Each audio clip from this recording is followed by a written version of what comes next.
Welcome to Whiskey One, the channel for the novice, the curious, and the connoisseur. I'm Whiskey One, and today we're at the Law's Whiskey House with none other than Sam Poirier, the senior distiller. Stick around.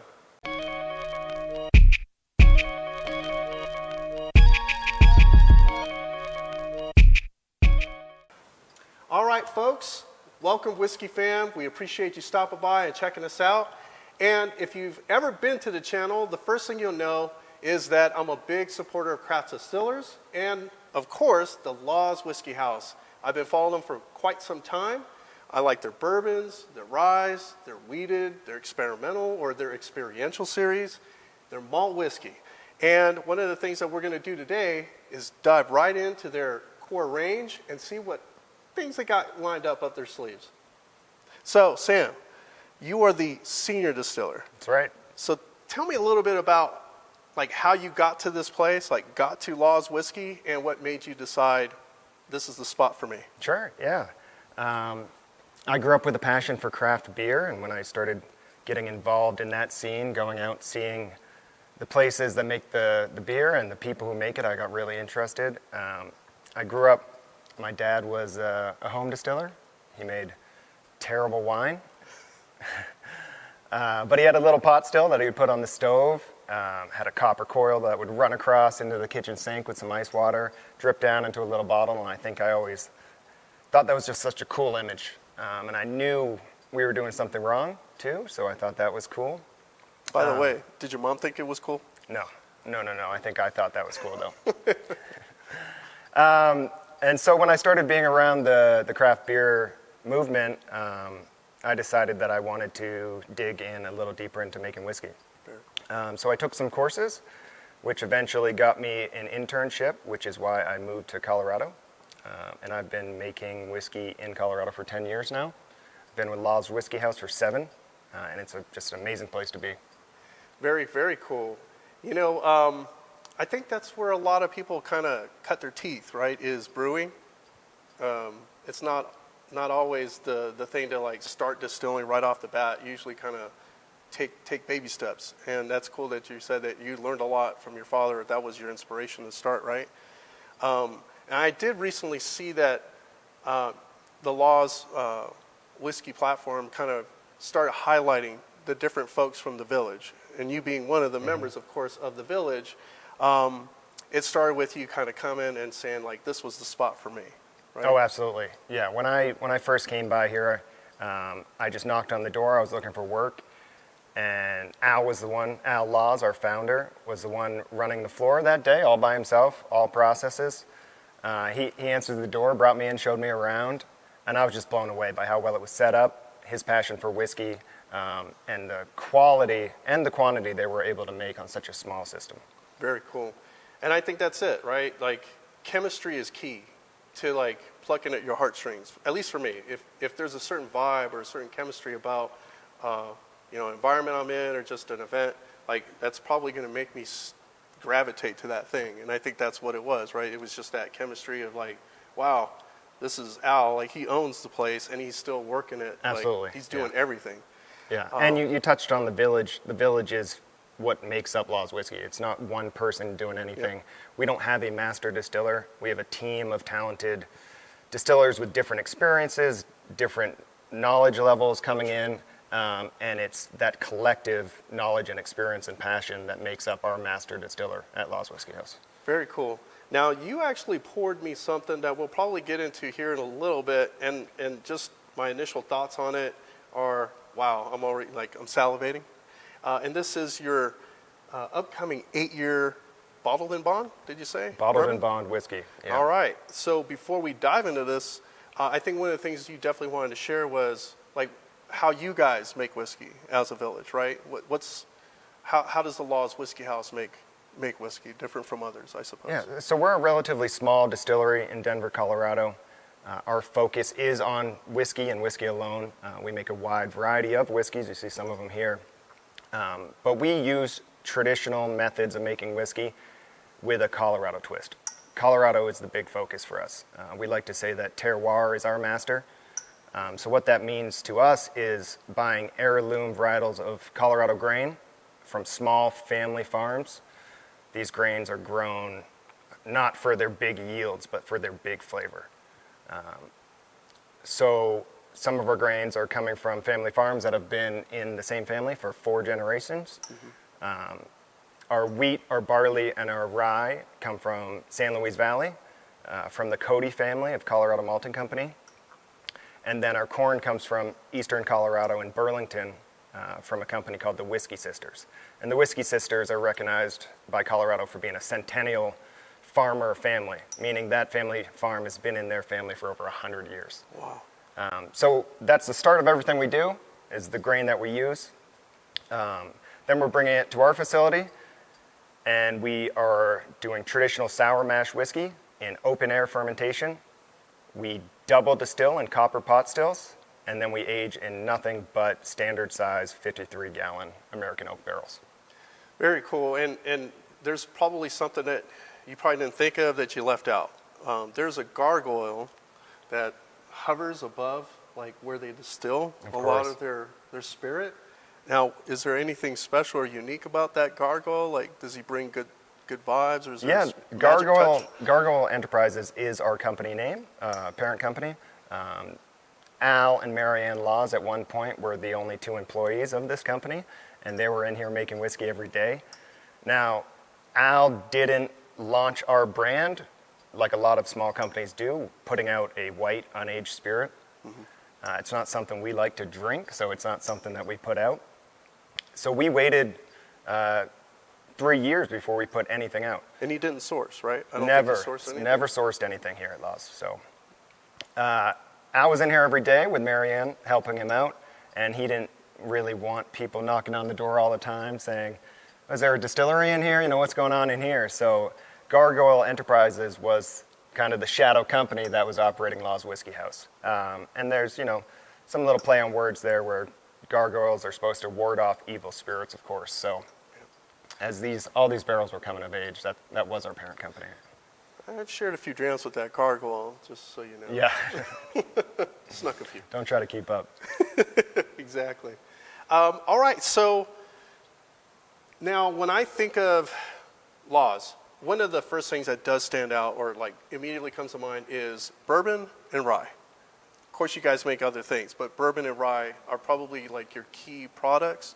Am I off? Are there other key that's products? dead on. Those are the 2 main spirits that we make here, and we don't make a standard bourbon where it's either wheated or high rye. We make a 4-grain bourbon. It was always a goal of Al's to use all 4 American mother grains of whiskey making. Yeah. He wanted to have the best characteristics of both, right? He didn't want to pick. So we like to think that you can taste all 4 grains throughout the process, the experience of drinking Laws bourbon. So it's 60% corn, it's 20% wheat, 10% rye, and 10% barley. Now, there's definitely some challenges in making a 4-grain bourbon. Right, yeah, and that's why most bourbon isn't necessarily 4 grains. It's either 2 or 3. I think 3 is probably like the Standard, model, yeah. right? Industry standard. And adding that 4th grain just makes the process a little bit more slower, a little bit like more time consuming, For sure. tedious, if you will. But it, like, again, when you taste a Laws 4-grain bourbon, I think that's the one thing that makes it so distinct is there's something a little extra to it, and it is that extra grain. And some people use malt as part of the distillation process, so that you can kind of get things going. But I think you guys do use a higher amount of malt to do it, right? Not just 4 grains, but a higher amount of malt. Yeah, we use 10% malted barley. We also use a portion of malted wheat in that 20% wheat that's in the mash bill. You're pulling different flavors from malted grain versus raw grain. Right. It may be more of a toasted bread as a wet dough, right? Sure. So like you touched on, the process makes up a lot of the flavor. We use a reverse step infusion mash, so it takes a little bit longer, but we're starting at high temperature. The whole point of everything we do is maximizing the flavor of the grain.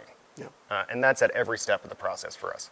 So with the cook, we're starting at high temperature. With the corn and the rye, we're knocking down for wheat and barley. of course, to get that conversion as well, to convert the starch into the sugar, but for flavor. Now, rye is a bully grain. It wants to take over compared to wheat. Absolutely. Yeah. By the way, Big, spicy, and especially the varietal of rye that we use, which is the San Luis Valley rye, heirloom varietal that only grows down there. It's big, bold, earthy, but it has so much going on. It's not just spice. No, it's not. And I will just say, like, most ryes that you will come across on the shelf have a very distinct telltale sign to it. It's like a black licorice or an anise. Yeah, for sure. Brininess. Brininess, a little bit. It's herbal, of course, but it's almost like, yep, there's rye in this mash bill, or this is a rye, or this is a high rye bourbon. However, with the Laws rye, it's a very different style of rye immediately. From the time that you nose it to the time that you taste it, and then you get into that finish, it's just something that stands out categorically, for me anyway. Yeah, and that's what you get with these heritage grains, right? Yep. And that's why it's so core to what we do. Yeah, and I think like there's been even an evolution within Laws. Like there was a Sakal rye brand that you guys had, and now it's the San Luis Valley rye. Now, just for those that are nerdy like me and follow Laws, is the Sakal rye versus the San Luis Valley rye, that's essentially the same style of rye. Yeah, right? absolutely. It's the same whiskey. We went through a label refresh to try to make it a little more clear for the consumer. Sure. But also to the San Luis Valley rye was to tie the name and the product back to the place it comes from. And it sounds sexier. Yep, and it is the same whiskey. There was a time when we were adding a little bit of barley into the rye whiskey. That was for processing to make it a little bit easier. But nowadays we've dialed it in where it's 100% rye. A large portion being malted rye as well, which gives it some depth to the flavor. But the rye, it's a cool whiskey. I mean, people know us probably for bourbon, but people who seek us out to nerd out really seek out that rye. Yeah, and speaking of nerding out, I think we definitely nerded out at this point. And I don't know about you, but if you have any like particular barrels or any specific whiskeys you want to dive in or kind of check out, yeah, I think we can now find the time something. for that. Yeah. All right. So for all you nerds, now we're going to get into the fun stuff. All right. So stay tuned. So something I am really passionate about and I love is American single malt whiskey, and we have a lot of stuff that falls into that category. It's not a huge part of what we do, but I think it's really cool. The thought behind this is we have a lot of different mash bills for the malt whiskey, different cooperages, new and used and specialty barrels. So I thought it'd be cool if we could taste through some of this stuff and see what we have. Absolutely. Absolutely. So what's this first barrel right here? The first barrels are going to be our Henry Road malt whiskey. Okay. It's an American straight malt whiskey. It is 100% malted barley. It does have some specialty malt in it that gives it some richness, some of those caramel and roasted notes. You know what I notice about the malt, the Laws malt is it's very nutty. Like there's like a nutty almond or like a dry walnut to it, and it is like vanilla. It's got that nice coating of vanilla throughout. Yeah, it's cool. I mean, this again is an heirloom varietal of barley that grows in the San Luis Valley. The Cody family has been growing barley for generations, and a lot of barley is grown in that region for the brewing industry. So this is a unique varietal of barley. So well, let's dive right in. Let's taste it.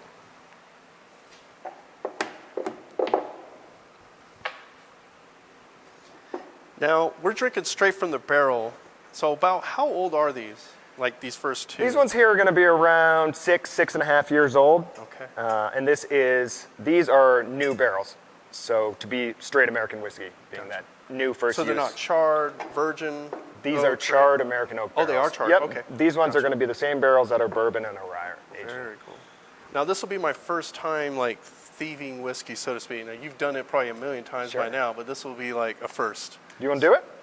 I don't know what I'm doing, but I'll try. Let me show you. All right. So you put your thumb on the end, All right. and you just lightly take it off. And again, cask barrels, right? So Okay. this is going to be high proof, straight from the barrel. All right. Well, I can immediately smell it. Like those things that we were talking about, nutty, vanilla, For sure. almost Nutty. like a creme brulee or Yep. something. A little cocoa. Wow, stands out. And coming right from the barrel, I'm also getting like a dusty oak. Yeah, yeah. These haven't had much time to breathe, so Wow, cheers. cheers. Very excited to try this for the first time.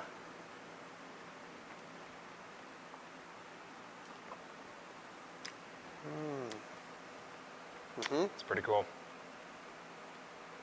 Oh, wow, that's tasty. Yeah, very rich, right? Yeah, like everything that you get out of your like last release, which was the 5-year bottled in bond, That's right. just amped up. Yep. So same thing, Completely just a turned little up. bit older, a little more time to come together, and you get more barrel influence. I mean, I get more fruit out of this for some reason. Not like a berry or nothing like that, but like a fruity, almost like a peach. yeah, we talk about it a lot as we get older. Towards that 6-year age statement, our whiskey picks up kind of a stewed fruit. Yeah, yeah. Well, I tell you what, man. I don't know if I'll be able to finish the whole thing, and I kind of feel bad that I won't. So what we do when we're all done is we feed the angels. Oh man. All right, here we go.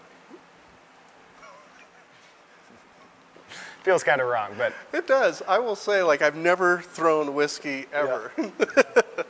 All right, awesome. Well, I'm ready to see what else you got. so moving down the line, we just had the Henry Road. What we have next is that same whiskey made at the same time, but put into used cooperage. And you can see these barrels are green. These were used San Luis Valley rye whiskey barrels. Nice. Yeah, that's what the color coding is, right? This green kind of signifies your Yep. rye, and the blue is your malt. So I thought it'd be cool to taste these side by side because you have the same whiskey and you get to see what the barrel is contributing flavor-wise. All right, now I'm very excited for this because there was some thoughts running through my head like throughout the week of like if I blended anything, like which ones would they be? And it happened to actually be like the malt and your rye, and I will tell you that combination just works, right? When something works, it just works, and it resonated with me. So I'm very excited to try that. And when you're using used cooperage, there's still whiskey left in that barrel, right? Yeah. So it's going to contribute to the flavor. We're emptying these. We're filling them right back up. These barrels are fresh, so it's so are they cool to wet? see. Were they like considered wet or what? I think mean, that's they're what they always call going to it, be right? wet. We drain as much as we can out of them, of course. We're not Okay. intentionally leaving any whiskey behind, but there's whiskey in that wood that's going to Very come out. cool. Very So, cool. would you like to thieve this one? Yeah, I'd love to give it a shot. Okay, so first things first. Let it go in, then put the thumb, and then pull out. Right? You got it. Yeah. All right, here we go. Did it have to go all the way in? No, shouldn't have to. Depends how old the barrels are. Oh, gotcha. All right. Oh, sorry. You first. Oh, thank you. All right. We're gonna have to go for a take 2. Oh man. So it looks like there's quite a bit of angel share that happened here. I had to dip all the way down in there. Yeah, well, part of our climate and making whiskey in Colorado, it's very dry here, right? So we do see a good amount of evaporation. It's so dry that water evaporates faster than alcohol does. So the proof in Proof the barrels goes up? is going up. And the water goes down. That's Yep. cool. Yeah, because in those cold, humid climates like Scotland and Ireland, it's the opposite effect, right? It's cold and cool, so the alcohol is vaporizing, it's going back into the atmosphere, and that water's kind of sticking around, right? And that's where the proof actually goes down, the proof goes down, right, over time? Depends on the humidity level of Sure. the climate. But, like we say, terroir is everything for us. So aging at this elevation in this climate is a big contributing factor. All right, Sam, so I'm feeling spoiled here because we just went from an amazing barrel to another amazing barrel. This is really, really lovely on the nose.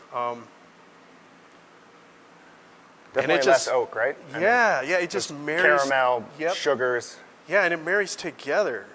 It just, like I said, it just works. So I think there's something going on here that's probably going to be like a trailblazer for you guys.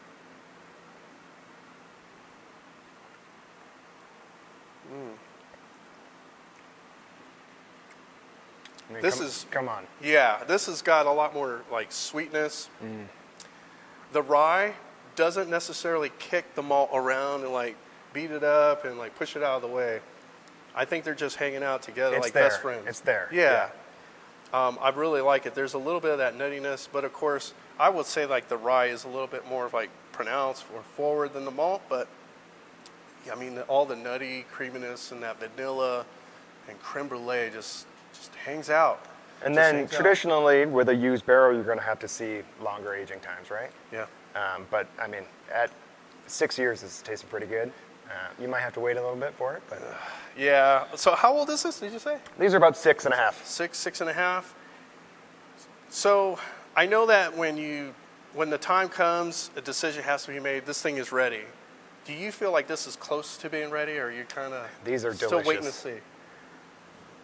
It's close, but you have to weigh what it tastes like right now and what it's going to taste like down the road.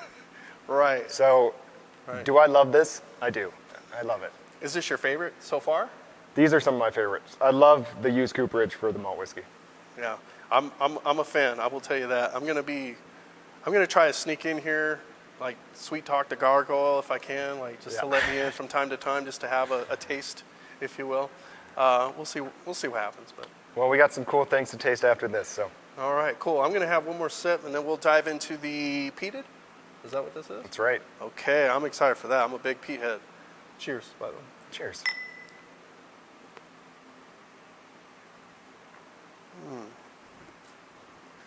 All right. So the next malt whiskey barrels we have, these are pretty rare in this warehouse. We don't have a lot of this. This is malt whiskey with peat smoked malt.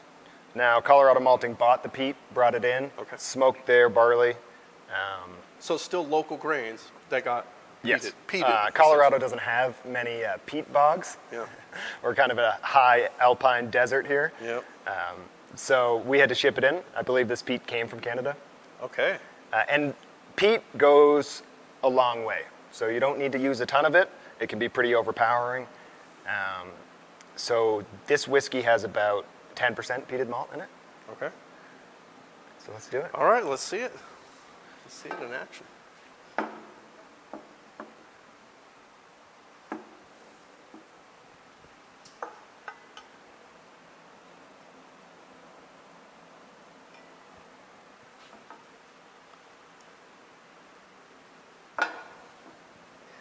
Okay, so right off the bat, me being like a peated whiskey guy, you're right. It's more subtle. It's sure. not like aggressive or punchy or like smacking you around. It's interesting because when it comes off the still, super smoky. Okay. You taste that white spirit and everyone's like, whoa, that might be a little too peaty. 4 years in the barrel, it's calmed down a little bit, Yeah. come together. This feels a little minty, It does, yeah. leathery too. Very like, wow, oh, very leathery.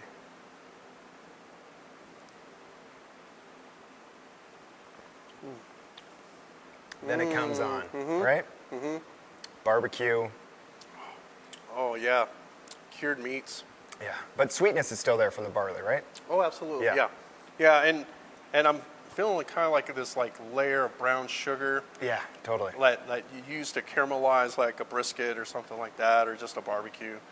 In particular, like this. Yeah, it's got a good rounded flavor to it. Not like aggressive or like punchy in any way. And that's interesting because we're drinking this right from the barrel. So this is calf strength, right? Wow. This is up there. This is 120 plus, yeah. So that's a cool snapshot of what's coming down the road. I think these will need some time, but Yeah. So I know that you guys actually make tequila as well, or agave spirit. right. And I will tell you, like, I'm a big fan of mezcal, and there is a certain quality to this that feels like there's some mezcal in here, or it's a mezcal Yeah. type of a whiskey. We're big fans of mezcal too, and I think we've brought this over to the local mezcal bar to let these guys try Did it. ya? So yeah, Yeah, I bet. Well, you got some new fans, I'm sure. yeah, it's cool. Very tasty. Awesome. Okay, well, what you got next? All right. So this next one is the perfect example of what the barley we use tastes like. Okay. This is just base malt. There's no specialty malt in it. 100% malted in a used barrel. So not a big barrel influence, just that all that barley right up front. And what? So if this is like a used barrel, what kind of barrel or what kind of whiskey was aged in this before? These barrels were used bourbon barrels. Okay. So again, a little lighter than, say, a used rye barrel. But Gotcha. And you're thinking that it shouldn't have like that much influence on it like the other ones? this is going to be towards your lighter end of single malt whiskeys, those ones that are a little floral, sweet, but subtle and delicate. All right, I'm interested. Let's dive in.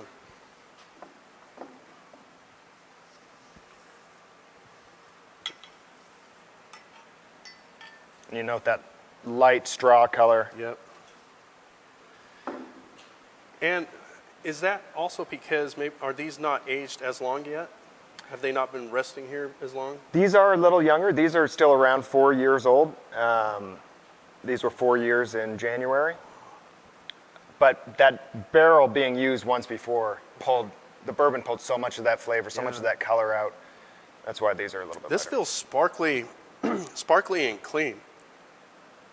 Like the first thing that sort of pops in my head is like a little bit of a champagne note to it initially. Fruity, like, Yeah, there's like a little tangy fruit, yeah. right? Maybe a little green apple, but it's softer than that. Sure. Cheers. Cheers.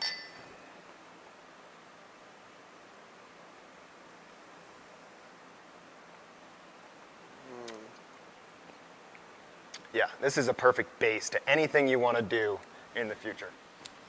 It is. Oh, wow. And holy cow. So there's like a singular component right now. Like it is that fruit character, and it's like very much like in the space, letting you know like I'm here to play. It's coating the whole palate. Yep. And it's very like it's sweet without being like aggressively sweet and off-putting. Like all right, too sweet. I think it's a decadent. great introduction to the style. Yeah. Yeah. Wow.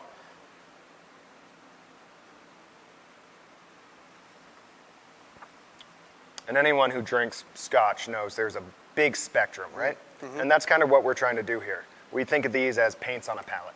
So we can go in there, pull from whatever we want, and put together a masterpiece. Well, you got a winner here. Yeah, whatever it is, it's simple and very good. Like, I think with experimentations, you can almost get lost or get in your own way, right? And I feel like with this, it's straight to the point, and there's not like a whole lot of thinking you have to do here. There's no adventure necessarily, but you're along for the ride anyway, and it tastes really good. Yeah, this is nice and clean, light. This malt whiskey isn't a huge part of what we do here. We focus on bourbon and rye. But because of that, we get to play around, and we get to have fun. And I mean, this is a perfect example of what we can do. Man, I'm going to feel bad tossing this to the angel share, but... We'll go this side. Let's go this side, yeah. Man, that is a beautiful barrel. Or both of these are Thank you. beautiful. So, okay. That being said, did you save the best for last? I saved the best for last. My personal favorite. Okay. Actually, it's my personal barrel. So, How cool is that? what we were trying to do here, what I was trying to do here, this one is just mine. Usually it's a collaborative effort, but I blended malt whiskeys to make what I thought would be kind of the showcase of what we were going forward with this category. So this has, the base is a 100% two-row barley. Okay. It's very similar to what we just tasted. I blended in some peat smoked and some different smokes, and I blended in some of the old stock with some more of that specialty big flavors. Holy cow. So this is going to be like... So we thought this was ramped up. This is going to be ramped up even more than that. So we're going to really push like the whole amp. I only get into this one about once a year, so. Well, is it full or like half full? It was full when I blended it, yeah, You've been working extra on the weekends? for sure. Somebody Right. has. Well, awesome. Let's check this out. All right, so as you can see, this whiskey was once young, and so was I. So you have both aged. How long? Hopefully for the this, better. Yeah. How long has this one been aging? So this is just 4 years old too. Okay. And it, is made up of different barrels of whiskey. So the oldest barrel that went into here, or portion of a barrel that went into here, was barrel number 8 of the Henry Road Malt, and that would be about 8 years old. Okay. Yeah. All right. Let's dive in.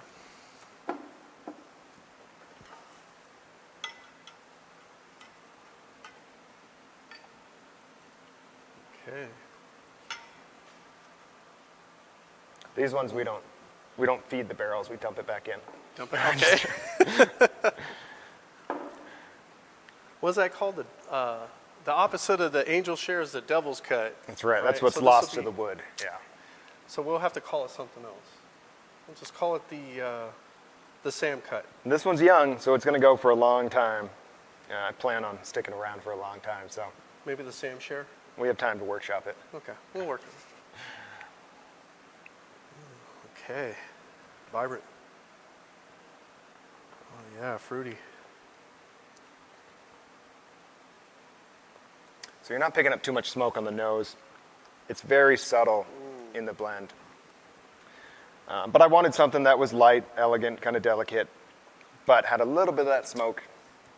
A little bit of everything is happening here, man. Yeah, and it needs, it may need some time to come together, but Yeah. Are you gonna bottle this? someday, if there's anything left in it. The Sam bottling. Yeah. Oh, that would be cool. Yeah, it's got a little bit of everything. I'm not kidding. Like, going down the line, I'm picking up, like, the layers that we kind of, like, went through. So step going by forward, we'll be able to put something like this out where you can go in, pick what you want, and everyone can come in and make their own mock batch, and Yeah. we'll taste it, we'll test it, try it out. When you're part of the village for a certain amount of time, you all each get your own barrel, right? Well, yeah, we might, yeah. Okay. All right. Okay. So how many of these are, like, out in the warehouse?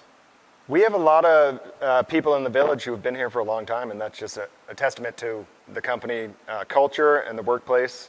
I'm not the most senior member here, and a good chunk of people have been here for at least 5 years.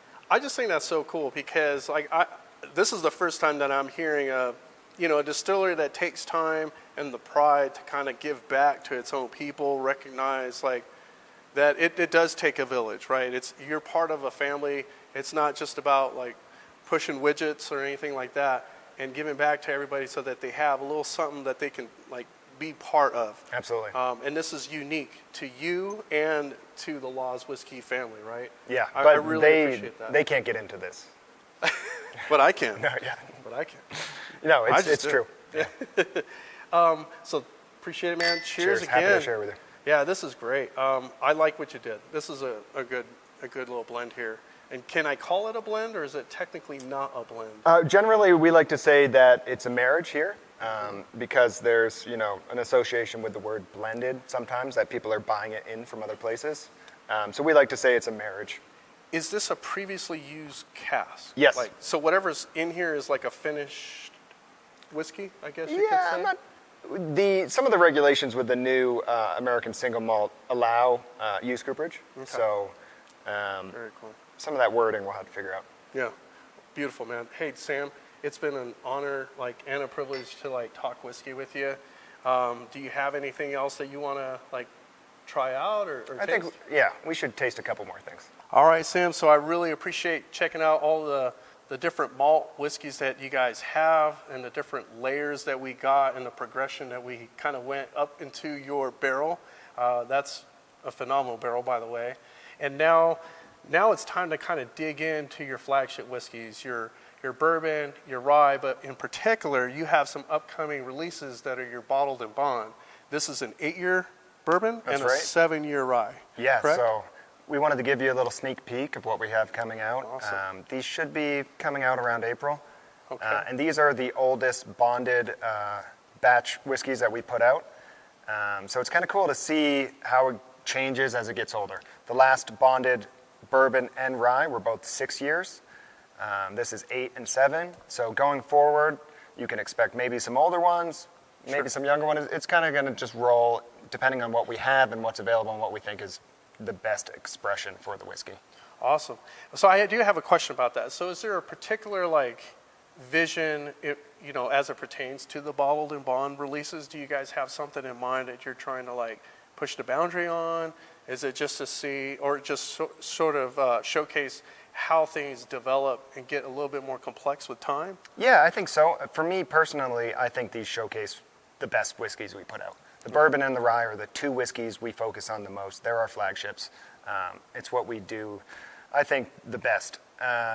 So going forward, we're always going to put out what we think is the coolest to taste. Very cool. So where do you want to start, with the bourbon or the rye? We should start with the bourbon. Okay, I think that's a great idea. Let's do it. Ryes are pretty strong. Cheers. Cheers.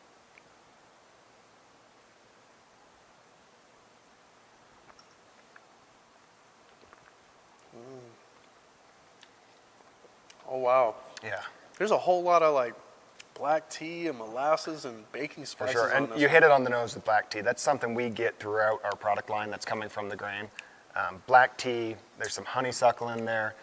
Mm-hmm. The fruit is interesting on this because in the younger stuff in our batch bourbon, it's really bright, and then it goes into a stewed fruit as we get to the 6th year. Here it's really well-rounded. I mean, everything just comes together. It's funny, as soon as you said stew fruit, it solidified in my mind. Cherries, baked cherry pie is what like immediately came to mind. It's like, okay, that's what that was. Yeah. But on the nose, you still get that citrus. Yeah. The barrel's always bringing those vanilla, caramel, but everything just comes together so nicely in the older age statement. Yeah, there's like some orange peel in there, or like pulp almost. Wow. Baking spice. Yeah, this is definitely a progression in your bourbon. I will say that. Like, it's cool to see. Well done. Yeah, we're very excited about these. Well done. This is a good evolution, and the fact that it's a bottle and bond just means like you're not going to get like something lower than 50%.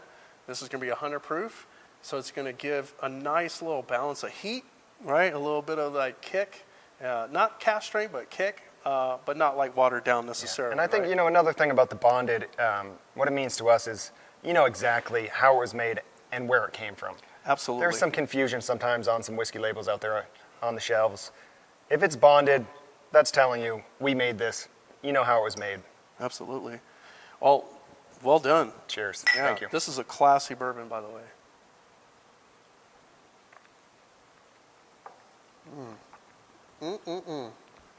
So I'd always recommend tasting the bourbon first. It's a little sweeter. I can see why. Rye, especially this rye that we use, the San Luis Valley heirloom varietal. It's big, it's bold, full of flavor. And this is what rye tastes like. So. Yeah, absolutely. Like I was really looking forward to this. This is now yet another progression or evolution into your rye, and you really don't see 7-year rye. 1 and 2, a bottled and bond 7-year rye. Like I think this might be like a trailblazer, if you will. Yeah, it's all about the experience. I mean, we've been holding this stuff back so we could get to this point. So it's really cool to see it finally in glass and consumers being able to taste this. So. Man, okay, you got me all excited. So let's do this. All right, cheers. Cheers. Oh man, perfumey, herbal, herbaceous. Herbaceous. This is a sexy. That's a great. This is a sexy whiskey. It's a great word for the rye. Herbaceous, yeah. And again, like any lineup of ryes, you put this in there, I think you're just going to be able to pick it out in a crowd.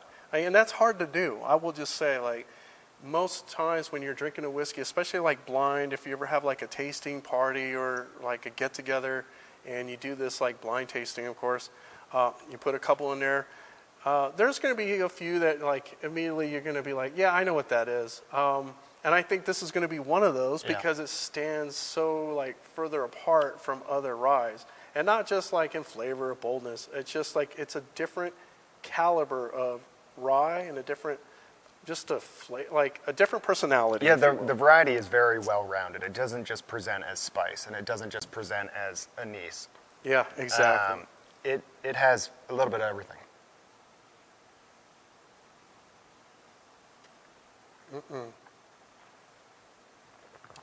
I think I heard you say that this one's coming. Like I can take this one, right?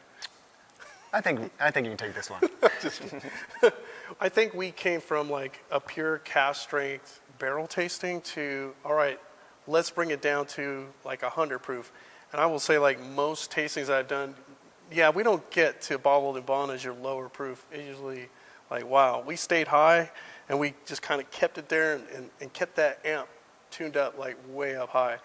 Man, and this has been like, again, a really good experience, like getting to talk whiskey with you, getting to share those barrels and the stories behind those barrels. And then honestly, it's just like learning that you guys as a village are so connected and so like involved together. This isn't just like a one-man show. There's not one person taking full credit for everything that happens, right? Because I think sometimes you kind of run into that with different distillers or brands. But I think you all like sort of recognize we're in this together. And I know I only talked to you today, through this whole process. But I can honestly tell when I'm drinking this whiskey and we were going, from barrel to barrel and listening to the stories that it was obvious that this is like a family affair. Yeah, I mean, this is what whiskey's all about. Yep, absolutely. And I really do appreciate being part of that family. I think you referred to me as like the extended member of the family, which I take that to heart. So I will be by, from time to time to like knock on your door and grab whiskey. I'm just kidding. But but I really do appreciate the moment and getting this opportunity. So I'm really looking forward to just experiencing the growth of Law's whiskey, because I know like even now this isn't the end. Like this isn't like the final chapter. We're making our best whiskey today over there. So exactly, like so much more is about to happen, especially in 2022, right? And so when are these guys coming out? You can look for these in April. April, awesome. And I'm out of state. Do you think there will be any of these available online? Well, we are distributed in 18 states. We're working to find a way to bring it to people in states that we're not currently distributed. So if you keep an eye on our website, lawswhiskeyhouse.com, hopefully in the near future we'll have that availability. Awesome, very cool. Well, it's been a ride. It's been an adventure, and I'm just really blown away by the experience. So I really appreciate you, Sam, and the rest of the whiskey family here at Laws. And here at Whiskey One, it's about the one you enjoy. Cheers. Cheers. Shut up and sit down.